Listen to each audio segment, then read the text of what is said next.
Comme on sait, la paracha de Vayeshev est la paracha qui concerne au moins une partie de l'histoire de Yosef et de ses frères. Et il y a deux frères qui interviennent et qui ont finalement sauvé la vie de Yosef.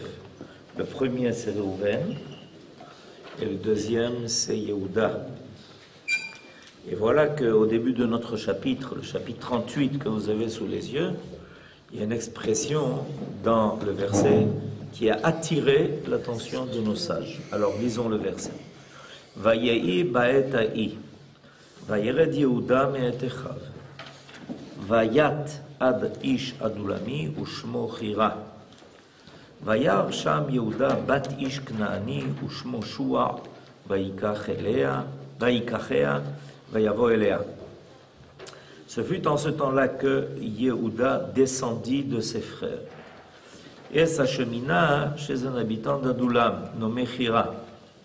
Là, Yehuda vit une fille d'un Canaanin, appelée Shua, il l'épousa. Alors, l'expression qui a attiré l'attention de nos sages, c'est évidemment le mot Vayered. Ce fut en ce temps-là que Yehuda descendit de ses frères. Ça veut dire quoi, descendu? Il est descendu où? Alors, cette expression, elle n'est pas hasardeuse, évidemment, et il y a ici quelque chose de grave qui s'est passé à propos de Yehuda. Ce qui est surprenant d'ailleurs, parce que finalement, c'est Yehuda qui a fait sortir par ses frères Yosef du puits dans lequel il l'avait jeté. Et évidemment, finalement, il aurait péri là-bas. Donc Yehuda, a priori, l'a sauvé. Et voilà que, après que l'affaire de Yosef se soit terminée, c'est-à-dire la vente de Yosef se soit terminée, et Yosef disparaît, voilà que les frères se retournent vers Yehuda, et ils ne sont pas du tout contents. Alors, ça c'est la question, et pourquoi? Alors, lisons le texte. Yehuda descendit. Intervenant après la vente de Yosef, la déchéance morale de Yehuda, dont nous venons d'indiquer les causes, aggravée de son déclin matériel, souligné par le Targum Yonatan, marque le point le plus bas dans les destinées de la famille d'Abraham. Alors, il y a quelque chose donc qui est dit ici à propos de Yehuda. Quand on dit que quelqu'un descend, c'est pas pour rien. Alors ça peut avoir plusieurs significations. Bon, s'il descend des marches, on n'a pas de question. Mais il n'est pas marqué qu'il a descendu ici des marches ou des escaliers. Il a marqué qu'il a descendu. Et descendu de quoi? Alors on sait que quelqu'un qui il est descendu de ses biens, ça on le sait, mais il y a quelque chose de plus. En fait, ce qui s'est passé, c'est que les frères de Yehuda, pour la première fois, a commencé à apparaître le rôle de Yehuda dans la famille de Yaakov. Le rôle qui a été octroyé par Yaakov à son fils Yehuda, c'est d'être le chef. Ce qui va ensuite devenir finalement la royauté, la malchut. La bracha que Yehuda reçoit est la bracha de la malchut, c'est-à-dire la capacité d'être celui qui va diriger les affaires de la famille de Yaakov après la mort de Yaakov, et finalement à long terme, celui qui va diriger les affaires du peuple. C'est pour ça que les rois vont être de la descendance de Yehuda. Bon, alors il a commencé à agir, il a bien fait ce qu'il a fait, il a sauvé Yosef, donc on devrait être content. Pas du tout. On n'est pas du tout content parce que les frères, comme très souvent ça arrive, après avoir fait la bêtise, d'avoir voulu tuer leur frère, finalement de ne pas l'avoir tué, de l'avoir jeté dans le puits, finalement de l'avoir sorti du puits et de l'avoir vendu, et ensuite ils ont commencé à le rechercher comme des fous, et de ne pas finalement l'avoir trouvé. Ils ont donc profondément regretté ce qu'ils ont fait, surtout quand ils vont revenir à la maison et qu'ils vont voir dans quel état Yaakov va se trouver. Ils ont pris à part Yehuda et ils lui ont adressé un grave reproche. Le reproche qu'ils ont adressé à Yehuda est de ne pas avoir rempli son rôle jusqu'au bout. C'est-à-dire qu'en fait, il reproche à Yehuda d'avoir fait la moitié du travail. Quand le discours qu'ils adressent à Yehuda est le suivant. Quand tu es intervenu, tu as vu qu'on a fait ce que tu as demandé.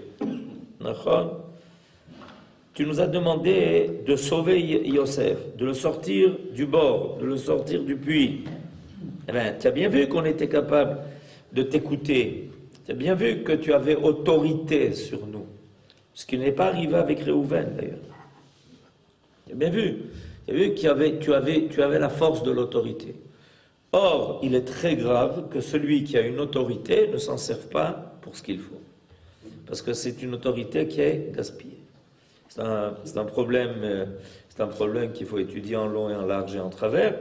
Mais il y a des gens qui ont une autorité et qui ne s'en servent pas. Ça peut commencer par le père qui ne se sert pas de son autorité dans le cadre de la famille, le prof qui ne se sert pas de son autorité avec ses élèves, etc. Quand tu vois que tu as la capacité de l'autorité et qu'en plus de ça, ça marche, alors tu aurais dû aller jusqu'au bout. Aller jusqu'au bout, ça veut dire quoi?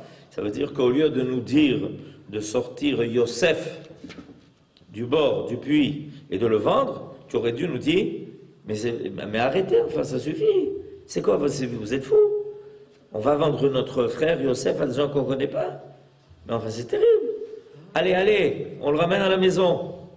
Et si tu l'avais dit, on t'aurait écouté. Bah, ça, ce reproche-là a été adressé par les frères de Yehuda et Yehuda.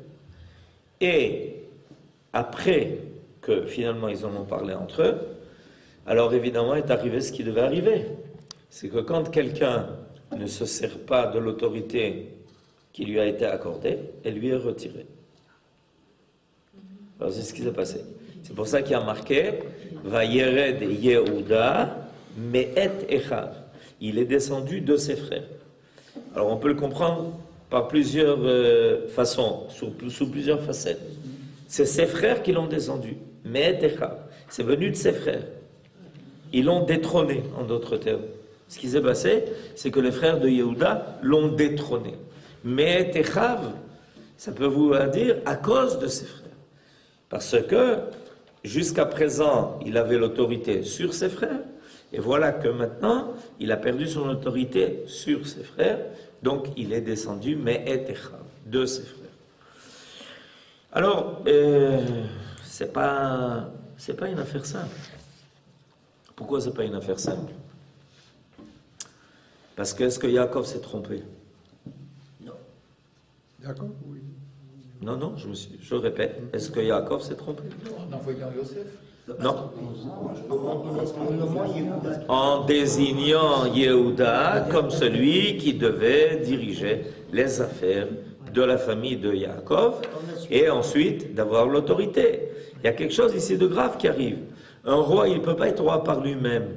Par définition, un roi n'est pas roi par lui-même. Ça existe. Il y a des endroits comme ça dans le monde où quelqu'un se nomme roi, se nomme le chef suprême, etc. Il y a des endroits comme ça, mais en réalité, profondément dans la qualité des choses, un roi n'est pas le roi par lui-même. Il est le roi parce qu'on réclame de lui, parce qu'on lui donne l'autorité d'être le roi, parce que le peuple le veut en tant que roi. C'est ça qui lui donne la force. Qu'est-ce qui lui donne la force? En réalité, c'est un homme en chair et en os, a priori. Donc, qu'est-ce qu'il y a de différent entre lui et lui? C'est que le roi reçoit du peuple, le peuple lui octroie sa capacité d'être le roi. Or voilà que tout d'un coup, on arrive à une situation où Yaakov a donné, il a délégué à Yehuda l'autorité de diriger les affaires de la famille du peuple, et voilà que les frères lui disent non, il n'en est pas question. Alors, vous comprenez, c'est un problème grave. Il ne faut pas regarder seulement dans l'histoire de Yosef et de Yehuda. Vous comprenez? Ça va beaucoup plus loin que ça. On va par exemple trouver plus tard, à l'époque de David et Shlomo, quand Shlomo va quitter ce monde, qui est-ce qui va l'hériter? Quand David quitte ce monde, tout le monde le sait, c'est Shlomo. Mais quand Shlomo va quitter ce monde, qui est-ce qui va continuer? Non, mais qui est-ce qui a continué, Shlomo? Vous lisez la Bible? Je vous recommande. C'est un livre extraordinaire. Un très beau livre. Le frère qui voulait prendre le pouvoir. Pardon? Le frère qui voulait prendre le pouvoir. Non, il a été évincé déjà de la vie de David, alors que David était encore vivant. Non, non. Il y a eu quoi? Le schisme. Ah, voilà, on y revient. C'est à la mort de... Non, le schisme est intervenu à la mort de Shlomo, parce que le fils de Shlomo, Rechavam, a été contesté par Yerovam. Et Yerovam, pas moins que ça, a entraîné derrière lui 10 des 12 tribus. Alors, le fils de Shlomo s'est retrouvé avec 2. 2 contre 10. Mais le pire dans l'affaire, non seulement il y a eu le schisme, et non seulement la majorité n'était déjà plus avec la descendance de David, que 2 tribus sur 12, mais encore plus grave que cela, c'est que la majorité du peuple, donc les 10 tribus, qui vont avec Yerovam, qui n'est pas de la descendance de David, il n'est pas de la tribu de Yehuda, la majorité du peuple va se retrouver sans Beth Amikdash.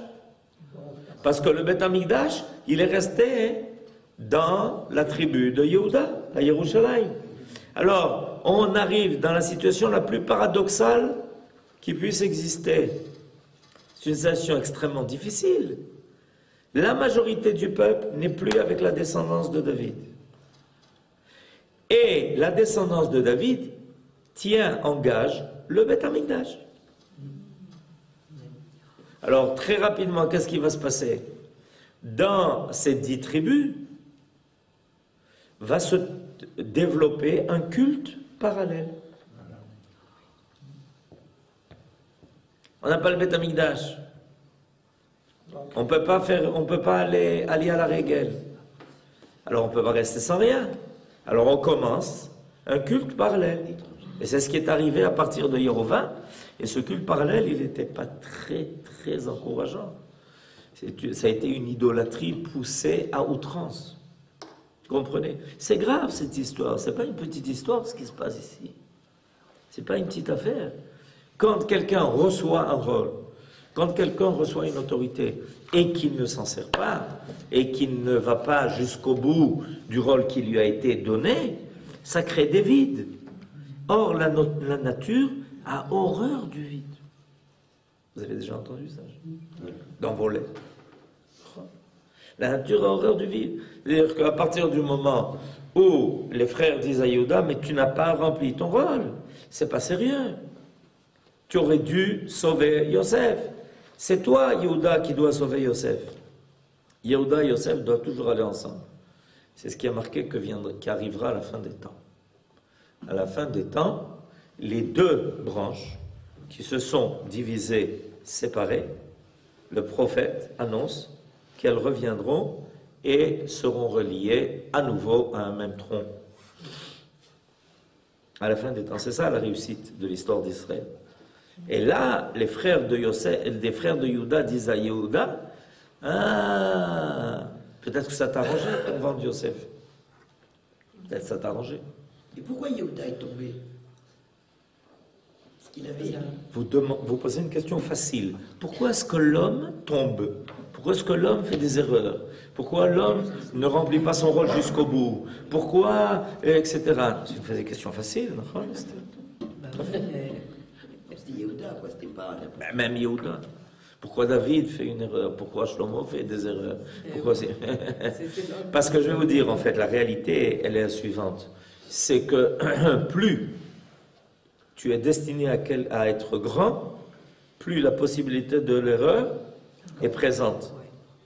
Vous savez, quand on marche à pied, maximum on s'est trompé de rue.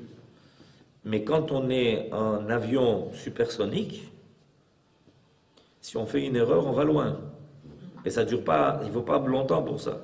C'est-à-dire, c'est clair que plus tu te trouves à un niveau élevé, plus la possibilité de le moindre écart, ça devient quelque chose de dramatique. C'est beaucoup un rôle qui a un rôle important est beaucoup plus difficile à assumer qu'un rôle qui est mineur. Quelqu'un fait une erreur, on ne s'en rend même pas compte. Mais quelqu'un qui roule à 200 à l'heure et qui fait une erreur de une fraction de seconde, boum, c'est clair. C'est pour ça qu'il faut comprendre. Recevoir le tafkid, recevoir le rôle, c'est pas une petite chose, c'est pas une petite affaire. Ce que Yehuda reçoit, c'est de commencer à mener les affaires de la famille de Yaakov. Mais mener les affaires de la famille de Yaakov, c'est quoi? C'est fixer l'histoire jusqu'à la fin des temps. C'est pas... C'est quoi? C'est Stam. Vous croyez qu'on nous raconte l'histoire d'une famille parce que c'est un roman? On est en train de nous raconter l'histoire du monde. Alors les frères disent à Yehuda, alors, qu'est-ce qui se passe? Regarde à quoi tu nous as amenés. Maintenant, pendant des années, on va se retrouver sans Yosef. Et qu'est-ce qui lui est arrivé? Et qu'est-ce qui va lui arriver? Et si par hasard Yosef disparaît, est-ce que le peuple d'Israël va exister? Réponse, non. Pourquoi? Parce que le peuple d'Israël ne peut pas être moins que toutes les tribus. Tu as tout remis en cause, tu as tout remis en danger. Donc, je vous décris ça de façon dramatique. Pourquoi? Parce qu'effectivement, il y a un grand drame qui se passe ici. Et la question est de savoir, est-ce qu'on va s'en sortir et comment on va s'en sortir? Voilà. L'avenir semble tragiquement compromis et nulle issue n'apparaît à l'horizon. C'est sérieux, c'est pas une petite affaire. Cependant, on va quand même pas sortir angoissé. L'histoire de notre peuple nous enseigne, par de nombreux exemples, que le secours providentiel intervient au moment du pire désespoir. Car l'Éternel crée le remède avant la maladie, nous dit le traité de Megillah. Et le prophète Irmia s'explique dans son style imagé en disant « Avant d'être en proie aux douleurs, la fille de Sion met les enfants au monde. » Avant de commencer le premier exil, la Providence prépare déjà la lumière du futur Rédempteur. Ainsi, l'Écriture nous rapporte, au point précis, où la vente de Yosef en Égypte va entraîner l'exil égyptien, le récit du mariage de Yehuda. Vous avez vu, c'est le deuxième verset. Premier verset, alors Yehuda, tu n'as pas rempli ton rôle. Deuxième verset, Yehuda, il est repoussé par ses frères. Il n'a pas le choix. Alors qu'est-ce qu'il va faire? Ben, il va se marier. Quand on n'a pas le choix, on va se marier. Voilà, c'est l'astuce. Non, j'exagère. Il n'a pas le choix. Alors qu'est-ce qu'il va faire? Il va se marier. Qu'est-ce qu'il va faire? Vayar Sham Yehuda Batish Knaani Ushmo Shua Vayikachea Vayavo Elea. Il épousa. On nous parle du mariage de Yehuda, mais tu viens de me dire quelque chose de dramatique, de grave, de terrible. Que Yehuda n'a pas rempli son rôle. À cause de ça, Yosef a peut-être disparu. Et tu me dis, oui, mais attends, il y a aussi une bonne nouvelle. Laquelle? Yehuda se mariait. Et alors? Quel rapport? Le récit du mariage de Yehuda dont fut issu Péretz, futur ancêtre, de la lignée des rois de la maison de David et de la dynastie messianique. Ish ben parti, on va le dire dans les Chadodi dans quelques heures. C'est de là que vient le Mashiach. Une fois de plus, l'action providentielle nous apparaît comme se manifestant au milieu et au-dessus des allées et venues des acteurs humains. Il ne faut pas penser qu'il n'y a que les hommes qui agissent. Le Midrash exprime cette vérité en brossant le tableau saisissant de la scène qui se déroule tout au long de notre paracha. Les tribus s'occupaient de la vente de Yosef. Yaakov était plongé dans son deuil. Yehuda était absorbé par la recherche d'une épouse, tandis que l'Éternel allumait l'étincelle du roi Messie. C'est-à-dire, Bekitsour, résumons tout ça. Barolam balagan. Vous savez ce que ça veut dire balagan? Oui. Dans le monde, c'est le balagan. Et Akadosh Baruch Hu, dans son laboratoire privé, est en train de mettre au point la fin des temps. La fin des temps? Mais on est à l'époque de Yaakov. Il faut prévoir les choses à long terme. Ça va prendre du temps. D'accord? Jusqu'à ce qu'on reconnaisse que Yerushalayim est la capitale d'Israël, qui a été déjà la capitale d'Israël à l'époque du roi David. Ça va, on a le temps. C'est quoi 3000 ans? C'est rien. Enfin, c'est juste, c'est passé comme ça d'ailleurs, sous nos yeux. C'est incroyable, 3000 ans. Ben, ça a pris du temps.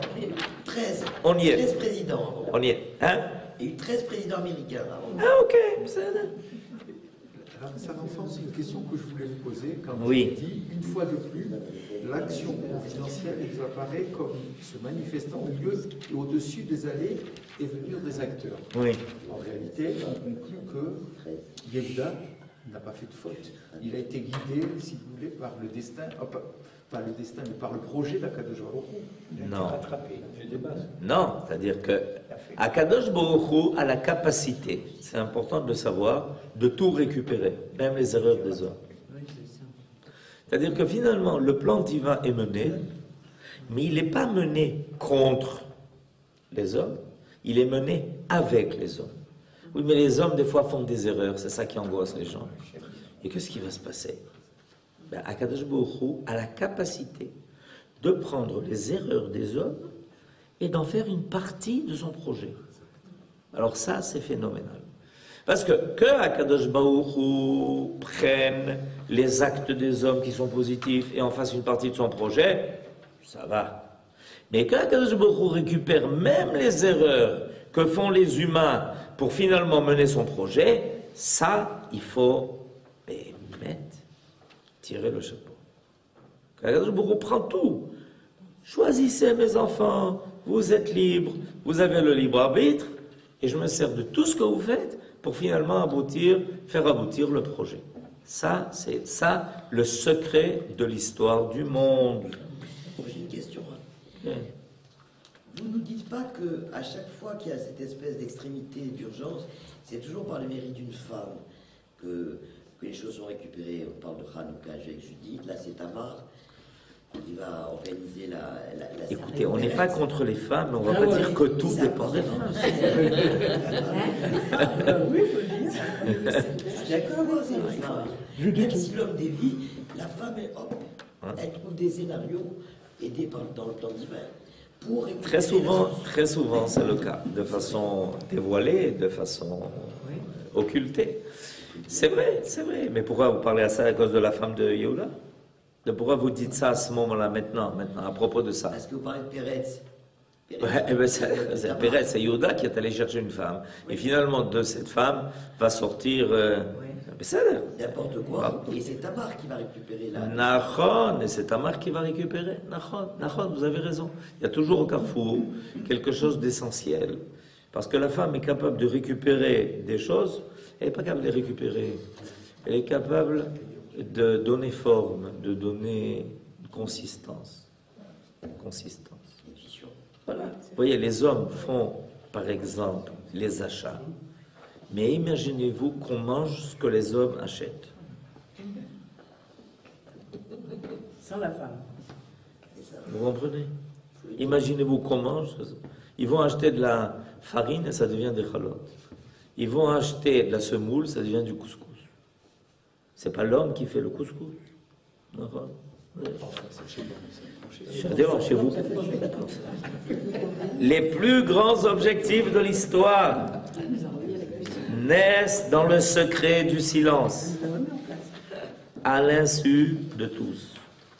Car la bénédiction ne règne que dans tout ce qui est caché au regard public. C'est-à-dire qu'il faut savoir que dans le monde, il y a beaucoup de bruit, il y a beaucoup de choses, il y a beaucoup de si. Qu'est-ce qui va se passer maintenant? On a peur, il va y avoir des événements, il va y avoir des révolutions, il va y avoir on ne sait pas quoi, on ne sait pas qui, on ne sait pas quoi. C'est Oved, Shaot Nosafot. Alors, où est-ce qu'il est allé? Chez un habitant d'Adoulam. Yehuda dirigea ses pas vers la région qui devait un jour faire partie du patrimoine